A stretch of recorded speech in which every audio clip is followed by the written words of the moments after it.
Good morning students. CCO online education channel में आप सभी विद्यार्थियों का स्वागत है। आज की क्लास स्टार्ट करने से पहले आपको कुछ इन्फॉर्मेशन है वो मैं देना चाह रहा हूँ। आपके लिए इन्फॉर्मेशन ये है कि आगे की जो क्लासें होंगी 1 या 2 दिन के बाद वो यूट्यूब पे ना होके अपने स्कूल के ऐप पर होगी। जी हाँ, स्कूल ने अपना पर्सनल एप्लीकेशन अर्थात ऐप डेवलप कर लिया है और वो जो ऐप है उस ऐप का जो लिंक है वो डिस्क्रिप्शन बॉक्स में दिया गया है इस वीडियो के में।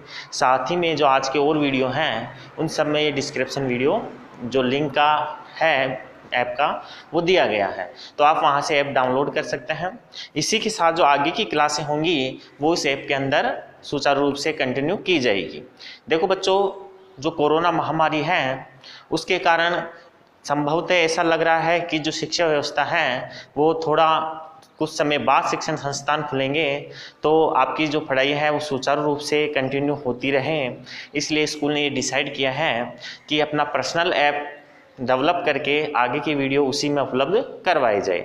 वहाँ पे आपको ध्यान रखने की बात यह है कि वहाँ पे आपको अलग से कुछ स्पेशल फैसिलिटीज़ मिलेगी, जिनकी अगर हम बात करें तो आपके जो व्हाट्सएप ग्रुप के अंदर जो आपको PDF अवेलेबल करवाई जाती थी नोट्स की, वो भी आपको उसी ऐप में अवेलेबल करवा दी जाएगी। इसी के साथ जो स्कूल के नोट्स होंगे, क्वेश्चन पेपर्स होंगे या जो प्रॉब्लम सॉल्विंग के लिए जो क्वेश्चन होंगे वो भी वहाँ पे आपको उपलब्ध करवा दिए जाएंगे। इसी के साथ जो लाइव क्लासें होंगी वो भी आपको एक टाइम टेबल के साथ वहाँ उपलब्ध करवा दिए जाएंगे और इस ऐप से संबंधी जो रिलेटेड कुछ जानकारियां हैं वो आपके स्कूल के जो मैनेजिंग डायरेक्टर सर हैं उसके माध्यम से आपको बतला दी जाएगी और ये भी आपको एक यूट्यूब में जो वीडियो है उसके माध्यम से आपको सूचना दे दी जाएगी। तो चलिए आप आगे की क्लास अपन स्टार्ट करते हैं। तो आज का जो अपना टॉपिक है बच्चों वो है मर्दा की धनायन विनिमय क्षमता। देखो बच्चों, अपन धनायन विनिमय क्षमता पढ़ रहे थे और उसमें अपन ने आयन विनिमय, धनायन और ऋणायन विनिमय पढ़ लिया था। आज अपन पढ़ते हैं मर्दा की धनायन विनिमय क्षमता। तो देखो अपना टॉपिक जो है आज का बच्चों वो है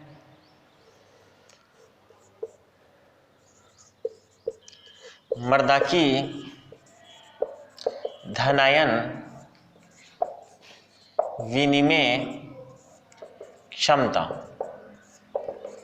देखो बच्चों, मर्दा की धनायन विनिमय क्षमता क्या होती है इसके बारे में यदि हम बात करते हैं तो मर्दा की जो सरफेस होती है, मर्दा की जो सतह होती है, उस सतह के द्वारा धनायनों को जो अधिशोषित करने की क्षमता होती है वो क्षमता ही उसकी धनायन विनिमय क्षमता कहलाती है। इसको शॉर्ट रूप में बच्चों CEC के रूप में जाना जाता है और CEC होती है यहाँ पे कैटायन एक्सचेंज कैपेसिटी।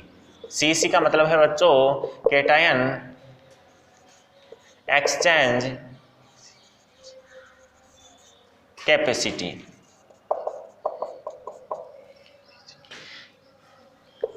तो इसको अपन शॉर्ट रूप में CEC बोलते हैं और CEC का मतलब है कैटायन एक्सचेंज कैपेसिटी और हिंदी में इसको बोलते हैं धनायन विनिमय क्षमता। तो धनायन विनिमय क्षमता का मतलब है बच्चों किसी मर्दा की जो सतह है, उसका जो पृष्ठ है, उसके माध्यम से किसी भी प्रकार के धनायनों को अधिशोषित करने की जो क्षमता होती है उस क्षमता को अपन धनायन विनिमय क्षमता के रूप में अर्थात CEC के रूप में जानते हैं। देखो बच्चों, यदि हम बात करें इसकी डेफिनेशन की तो अपन ये कह सकते हैं कि 1 किलोग्राम मर्दा के द्वारा 1 किलोग्राम मर्दा के द्वारा H+ आयन या फिर इसके समतुल्य किसी अन्य आयनों को मर्दा की सतह के द्वारा अधिशोषित करने की जो क्षमता होती है उस क्षमता को अपन धनायन विनिमय क्षमता के रूप में जानते हैं। तो बच्चों में इसकी जो डेफिनेशन है उसको यहाँ नोट डाउन कर रहा हूँ।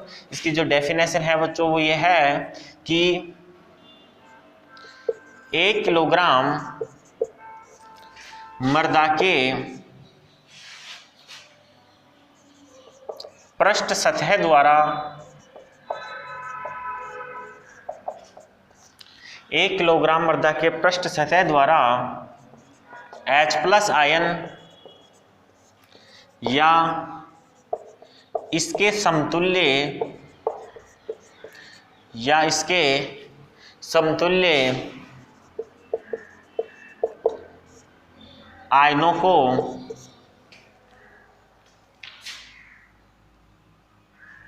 अधिशोषित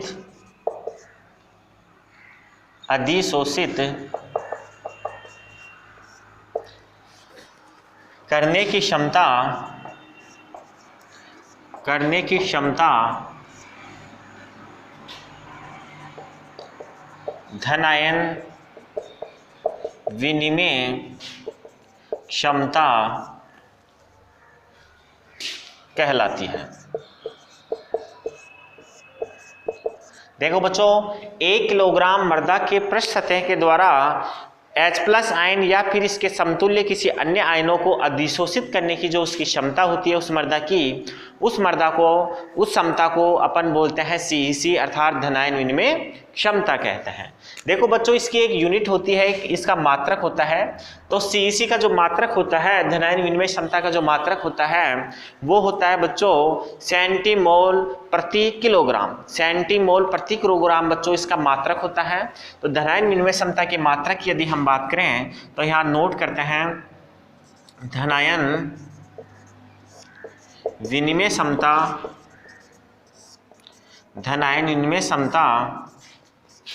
का मात्रक सेंटीमोल प्रति किलोग्राम, जिसको अपन सेंटीमोल और किलोग्राम को अपन इनवर्स के रूप में लिख देते हैं यहाँ। तो इसका मात्रक सेंटीमोल प्रति किलोग्राम होता है। इसका मात्रक ध्यान रखना बच्चों, सेंटीमोल प्रति किलोग्राम इसका मात्रक होता है।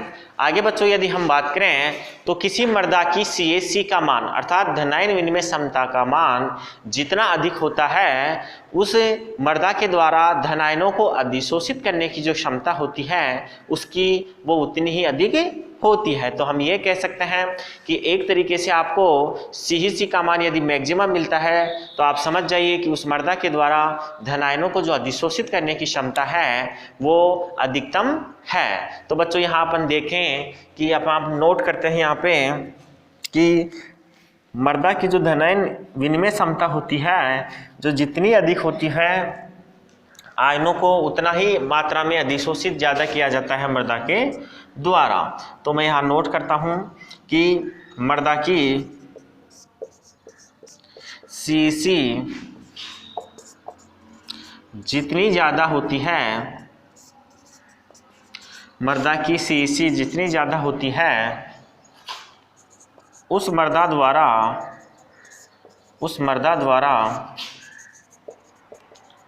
धन आयनों को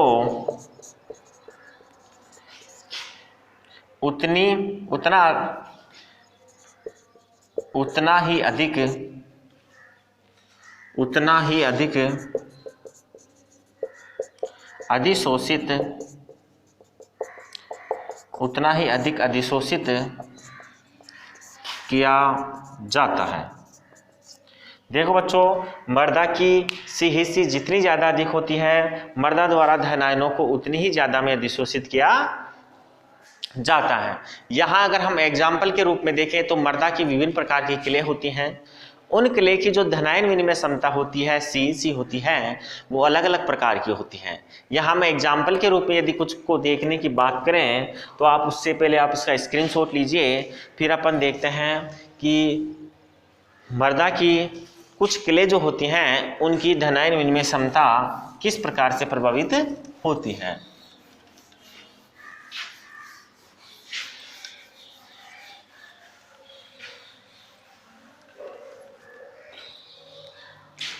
देखो बच्चों, मैं यहाँ बात कर रहा हूँ कि मृदा की विभिन्न प्रकार की जो क्ले होती हैं उनकी धन आयन विनिमय क्षमता अलग अलग होती है। तो मैं कुछ क्ले की जो परास है, मृदा CEC की जो परास है, धन आयन विनिमय क्षमता की जो परास है, साथ ही उसका जो औसत मान है उसको एक सारणी के माध्यम से आपको समझा रहा हूँ। फिर उसके बाद में अपन उसके बारे में चर्चा करेंगे। तो अपन यहाँ लिख रहे हैं पहले मृदा क्ले का प्रकार। मृदा क्ले का प्रकार यहाँ मैं लिख रहा हूँ बच्चों CEC का औसत मान, और ये है बच्चों CEC की परास। यहाँ पे बच्चों अपन सीरियल नंबर लिख देते हैं, अर्थात क्रम संख्या है। यदि हम इसको यहाँ अपन लिखते हैं, मात्रक क्या होगा, मात्रक होगा बच्चों CAC का सेंटीमोल किलोग्राम इनवर्स, ये भी सेंटीमोल किलोग्राम इनवर्स, ये बच्चों इसका मात्रक हो गया। अब अपन आगे बात करते हैं कि आपके एक मर्दा है, जिस मर्दा कले का नाम है बच्चों, कौन सी मर्दा है वो, केओलिनाइट। केओलिनाइट जो मर्दा होती है उसकी यदि हम बात करें, केओलिनाइट मर्दा की एक कले का प्रकार है केओलिनाइट। उसकी पहले अपन परास की बात करें तो उसका परास जो होता है बच्चों वो होता है 3 से लेके आपके कहाँ तक, 15 तक। 3 से लेके 15 तक उसका रेंज होती है, किसकी, CAC के मान की।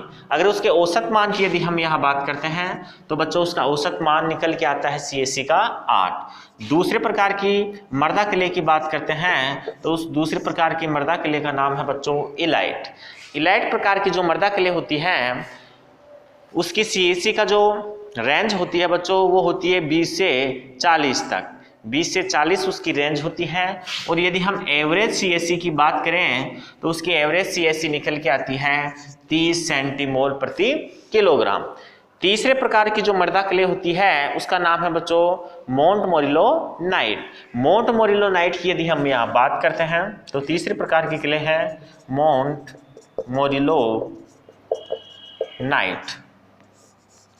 ये तीसरे प्रकार की क्ले है। यदि इसकी हम बात करें रेंज की CAC की तो ये 60 से लेके 100 सेंटीमोल किलोग्राम इनवर्स के रूप में इसकी क्या होती है, रेंज होती है CAC की। और यदि हम इसकी एवरेज रेंज की बात करते हैं CAC की तो वो लगभग आपके 80 के अबव होती है, लगभग 80 के लगभग होती है। इसी के साथ हम चौथे प्रकार की जो कले हैं उसकी बात करें तो उसमें होता है ह्यूमस सम्मिलित। और उस ह्यूमस की यदि हम बात करते हैं बच्चों तो ह्यूमस जो होता है उसकी CAC की मान मैक्सिमम होती है, अधिकतम होती है। और ये अधिकतम होती है बच्चों आपके रेंज की बात करें तो रेंज इसकी होती है 100 से लेके 300 सेंटीमोल किलोग्राम इनवर्स। और यदि इसकी एवरेज की यदि हम बात करते हैं तो ये होती है 200 सेंटीमोल किलोग्राम इनवर्स। तो ये अपन ने कुछ इंपॉर्टेंट जो मर्दा कले हैं उन मर्दा कले की CAC की जो क्षमता है कितनी है, किस रेंज में ये होती है, इसके अपन ने यहाँ नोट किया है। अब अपन यहाँ बात करें एक बार तो आप देखिए केओलिनाइट प्रकार की जो मर्दा होती है बच्चों, केओलिनाइट प्रकार की जो मर्दा कले होती है उसकी धनायन विनिमय क्षमता अर्थात CAC का जो मान होता है वो मिनिमम होता है। और आपके जो ह्यूमस होता है उस ह्यूमस की CAC का जो मान होता है उसकी धनायन विनिमय क्षमता का जो मान होता है बच्चों वो होता है आपके मैक्सिमम। उसकी रेंज होती है 100 से लेके 300 के बीच। और इसकी एवरेज जो रेंज निकल के आती है CAC की वो होती है जो 200 सेंटीमोल किलोग्राम इनवर्स। तो आप इसको नोट कीजिए, फिर अपन इससे आगे का जो टॉपिक है उसको स्टार्ट करते हैं।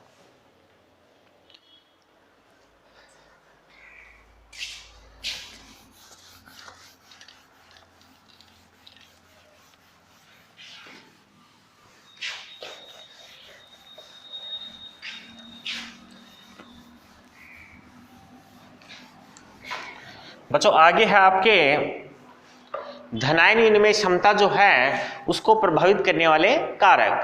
मर्दा की धनायन विनिमय क्षमता को प्रभावित करने वाले कारकों की अपन यहाँ चर्चा करते हैं। उससे पहले अपन सबसे पहले यहाँ पे नोट करते हैं हेडिंग, और वो हेडिंग है अपनी बच्चों मर्दा की धनायन विनिमय क्षमता को प्रभावित करने वाले कारक। मृदा की धनायन विनिमय क्षमता को प्रभावित करने वाले कारकों की यहाँ हम बात कर रहे हैं। सबसे पहले अपन जो फैक्टर लेते हैं, सबसे पहला जो कारक लेते हैं जो सीईसी को प्रभावित करता है वो है बच्चों मृदा का कणाकार। अर्थात मृदा कणाकार जो होता है वो मृदा की धनायन विनिमय क्षमता विनिमय क्षमता जो होती है मृदा की धनायन उसको प्रभावित करता है। मृदा कणाकार, देखो बच्चों मृदा कणाकार की यदि हम बात करें यहाँ पे तो मृदा का जो कण होते हैं उसकी जो साइज होती है उसके ऊपर मृदा की सीईसी जो होती है वो डिपेंड करती है, उसके ऊपर निर्भर करती है। यहाँ हम यदि बात करें तो मृदा के कण यदि छोटे हैं अर्थात मृदा के कण बारीक हैं, महीन हैं, तो ऐसी स्थिति में उसकी जो सीईसी होती है धनायन विनिमय क्षमता होती है वो अधिक होती है। और यदि मृदा के जो कण होते हैं वो मोटे होते हैं, मृदा के कण मोटे होने की स्थिति के अंदर मृदा की जो धनायन विनिमय क्षमता होती है सीईसी जो होती है वो क्या होती है, कम होती है। तो ध्यान रखना महीन कण होने पर मृदा की सीईसी मैक्सिमम और मोटे कण होने पर मृदा की सीईसी मिनिमम होती है। तो अपन यहाँ इसको नोट कर देते हैं कि मोटे कणों वाली मृदा, मोटे कणों वाली मृदा की सीईसी कम होती है। मोटे कणों वाली मृदा की सीईसी कैसी होती है बच्चों, कम होती है, जबकि महीन कणों वाली मृदा की सीईसी ज्यादा होती है। तो आपको ध्यान रखना है मृदा के जो कण होते हैं वो डिपेंड करते हैं कि उसकी सीईसी कितनी होगी। एग्जाम्पल के रूप में यदि हम देखें तो आपके जो बलुई मृदा होती है उस बलुई मृदा की सीईसी जो होती है वो कैसी होती है कि बलुई दोमट जो होती है उसकी सीईसी कम होती है और उसका मान होता है 5 से 10 सेंटीमोल प्रति किलोग्राम। एग्जाम्पल के रूप में यदि हम बात करें तो बलुई दोमट की सीईसी का मान जो होता है बच्चों वो होता है 5 से 10 सेंटीमोल किलोग्राम इनवर्स। किसी स्थिति में है बच्चों ये बलुई दोमट की जो मृदा है उस बलुई दोमट की मृदा में आपके सीईसी की वैल्यू है। और यदि दूसरे प्रकार की दोमट होती है जिसको अपन बोलते हैं दूसरे प्रकार की मटियार जो दोमट होती है उस दोमट की यदि हम सीईसी की बात करें तो उसका मान होता है 15 से 20 सेंटीमोल प्रति किलोग्राम। तो यहाँ हम लिखते हैं मटियार दोमट की सीईसी की यदि हम बात करें तो मटियार दोमट की सीईसी होती है बच्चों 15 से 20 मोल किलोग्राम इनवर्स। ये बच्चों किसकी होती है, ये होती है आपके मटियार दोमट की सीईसी की वैल्यू। अब हम दूसरे प्रकार के कारकों की यदि हम बात करें तो यहाँ हम बात करते हैं कले के मात्रा और प्रकार। दूसरे प्रकार के जो आपके कारक है बच्चों वो है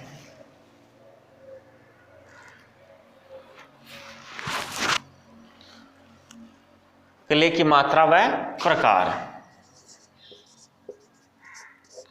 कले की मात्रा व प्रकार। देखो बच्चों अभी अपने मृदा के क्ले के बारे में पढ़ा कि विभिन्न प्रकार की मृदा जो क्ले होती हैं उनकी विभिन्न प्रकार की सीईसी का मान होता है। तो यहाँ हम यदि देखें तो केओलिनाइट प्रकार की जो मृदा क्ले होती है उसकी सीईसी का मान न्यूनतम होता है, जबकि आपके मोंट मोरेलोनाइट प्रकार की जो क्ले होती हैं उसकी सीईसी का मान मैक्सिमम होता है। अपन ने देखा था अभी सारणी के अंदर कि केओलिनाइट जो मृदा होती है उसकी सीईसी का एवरेज मान 8 होता है और मोंट मोरेलोनाइट प्रकार की जो मृदा होती है उसकी एवरेज सीईसी का मान जो होता है बच्चों वो होता है 18। तो अपन यहाँ बात करें कि मृदा क्ले की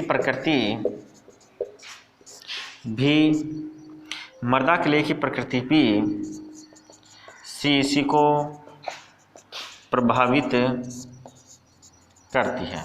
मृदा क्ले की प्रकृति भी बच्चों क्या करती है, CAC को प्रभावित करती है। जैसे आपके एक प्रकार की मृदा क्ले है जिसको बोलते हैं केओलिनाइट। केओलिनाइट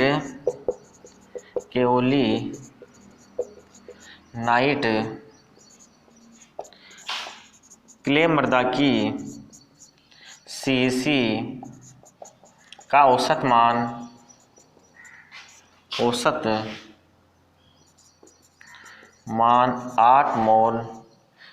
8 सेंटीमोल किलोग्राम इनवर्स व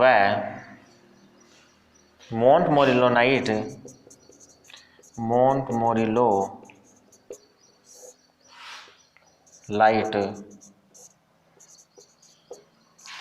क्ले मृदा की CAC का औसत मान 80 सेंटीमोल किलोग्राम इनवर्स होता है। देखो बच्चों, आपको यहाँ ध्यान रखना है कि जो CAC होती है उस CAC का औसत जो मान होता है बच्चों वो होता है 80 सेंटीमोल किलोग्राम इनवर्स। कौन सी? मोंटमोरिलोनाइट क्ले का। और आपकी केओलिनाइट का कम होता है। तो जिस प्रकार की मृदा का निर्माण जिस प्रकार की क्ले से होता है उस मृदा की धनायन विनिमय क्षमता उस प्रकार की क्ले पर निर्भर करती है। आप इसका स्क्रीनशॉट लेके नोट कीजिए। फिर इसके आगे के जो 2 कारक हैं उन कारकों के बारे में यहाँ पर चर्चा करते हैं।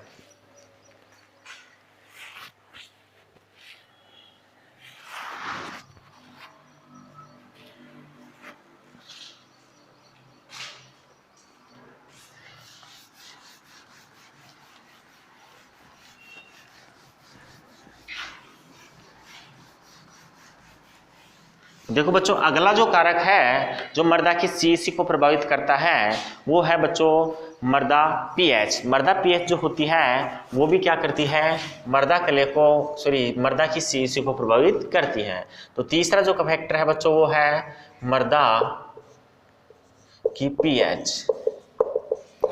मृदा pH की यदि हम यहाँ बात करें तो बच्चों ध्यान रखना, मृदा क्षारीय प्रकृति की यदि होती है तो उसकी CAC का मान ज्यादा होता है अम्लीय प्रकृति की मृदा की तुलना में। तो अपन ये कह सकते हैं कि अम्लीय प्रकृति की जो मृदा होती है उसकी CAC का जो मान होता है वो कम होता है और क्षारीय प्रकृति की जो मृदा होती है उसकी CAC का मान कैसा होता है, ज्यादा होता है। इसी के साथ यदि हम बात करें तो जैसे जैसे मृदा की pH का मान बढ़ता जाता है वैसे वैसे आपके CAC का जो मान होता है, मृदा की CAC का मान वो भी धीरे धीरे बढ़ता चला जाता है। तो अपन यहाँ नोट कर लेते हैं एक बार कि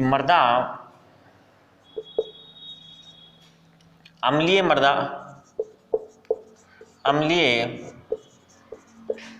मृदा की CAC का मान क्षारीय मृदा की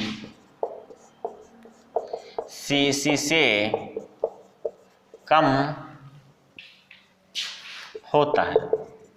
अर्थात आपको ध्यान रखना है कि अम्लीय मृदा की CAC का जो मान होता है वो क्षारीय मृदा की CAC से क्या होता है, कम होता है। क्षारीय मृदा की CAC का मान कम हो जाता है, ज्यादा होता है अम्लीय मृदा से। अब यहाँ हम बात करें कि मृदा की pH का मान बढ़ने पर मृदा की pH का मान बढ़ने के साथ साथ मृदा की pH का मान बढ़ने के साथ साथ मृदा की CAC का मान भी बढ़ता जाता है। ध्यान रखना, pH बढ़ेगा। जब pH का मान ज्यादा होता है तो मृदा क्षारीय प्रकृति की हो जाती है और मृदा जब क्षारीय प्रकृति की होती है तो उसकी जो मृदा की धनायन विनिमय क्षमता है CAC है उसका मान बढ़ता चला जाता है। तो इस प्रकार से जो मृदा होती है उसकी pH भी CAC को प्रभावित करती है। लास्ट इसका जो फैक्टर है, लास्ट इसका जो कारक है जो मृदा की CAC को प्रभावित करता है वो है बच्चों कार्बनिक पदार्थ। चौथा कारक बच्चों वो है अपने कार्बनिक पदार्थ। कार्बनिक पदार्थ की यदि हम बात करें तो मृदा के अंदर पाए जाने वाला जो कार्बनिक पदार्थ होता है वो बच्चों हुमस होता है। जीवांश जो होते हैं, मृदा जीवांश पदार्थ होता है, उसका अंतिम उत्पाद हुमस हो जाता है। तो हुमस की उपस्थिति यदि मृदा में होती है तो इस स्थिति के अंदर मृदा की जो CEC होती है उसका मान बढ़ जाता है, अर्थात कार्बनिक पदार्थों की उपस्थिति में मृदा की धनायन विनिमय क्षमता जो होती है वो बढ़ जाती है। एग्जाम्पल के रूप में यदि हम ह्यूमस को लेते हैं तो अपन ने सारणी में देखा था कि ह्यूमस की स्थिति में मृदा की धनायन विनिमय क्षमता जो होती है वो एवरेज कितनी होती है, वो एवरेज होती है 200 सेंटीमोल किलोग्राम इनवर्स। तो अपन इसको यहाँ नोट कर सकते हैं कि मृदा में यदि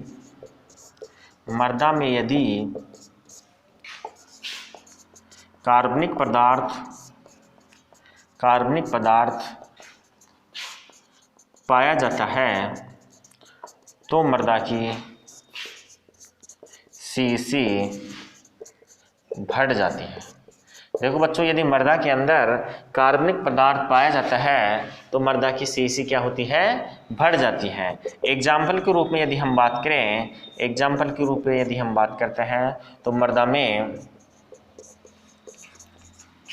ह्यूमस की CEC का औसत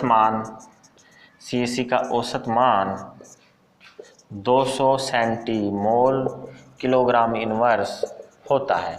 यह भी अपन ने सारणी बनाई थी, वहाँ देखा था कि जब मृदा की ह्यूमस की उपस्थिति होती है तो ह्यूमस की उपस्थिति के कारण मृदा की जो औसत धनायन विनिमय क्षमता होती है, CEC का जो मान होता है वो 200 सेंटीमोल किलोग्राम इनवर्स होता है। तो बच्चों, ये कुछ कारक थे जो मृदा की धनायन विनिमय क्षमता को प्रभावित करते हैं। एक बार लास्ट में फिर मैं आपको आज की क्लास कंप्लीट करने के साथ साथ ये बताता हूँ कि स्कूल का जो ऐप है वो डेवलप कर लिया गया है और इस वीडियो के डिस्क्रिप्शन के अंदर आपको उसका जो लिंक है वो अवेलेबल करवा दिया गया है। उसको आप अपने मोबाइल में डाउनलोड कीजिए, इंस्टॉल कीजिए और उसके जो रजिस्ट्रेशन नंबर अर्थात उसकी यूजर ID और पासवर्ड है उसके लिए आप स्कूल में कांटेक्ट कीजिएगा 1 या 2 दिन के बाद। 1-2 दिन में आपको सुचारू रूप से आपका जो ऐप है उसकी यूजर ID और पासवर्ड आपको अवेलेबल करवा दिए जाएंगे। आज की क्लास यहीं तक रहेगी। थैंक यू, धन्यवाद।